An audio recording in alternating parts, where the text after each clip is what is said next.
one of the big questions we get a lot is, how do I protect my songs? What's the best way to protect my songs?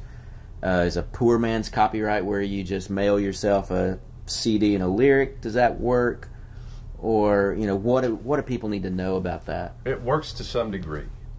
And you have to understand about copyright, it's a strange thing. Copyright protection arises at the moment of creation. The moment you start putting things on paper and they're in a tangible form, you have a certain amount of copyright protection. No one can infringe on that work. But if you want to actually sue, you can sue them and stop them if they infringe on that work with no copyright or a poor man's. But you can't recover damages. If you actually register the song with the United States Copyright Office, then you can actually sue for statutory damages. And I'm trying to remember, because this doesn't come up a lot, there's not a lot of infringement that happens. So, but I think it's either $25,000 or $30,000 per instance that you can recover on damages if someone does infringe.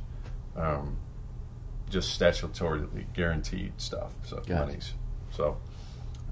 So it protects you as far as being able to say, hey, I wrote that first, right? But it doesn't allow you to get damages unless you've officially done the copyright. Yeah, you have copyright protection, but only so much. It's like, think of it like it's like perfecting it. You get the most amount of copyright protection if you register the song, and you get lesser amounts depending on the steps you take.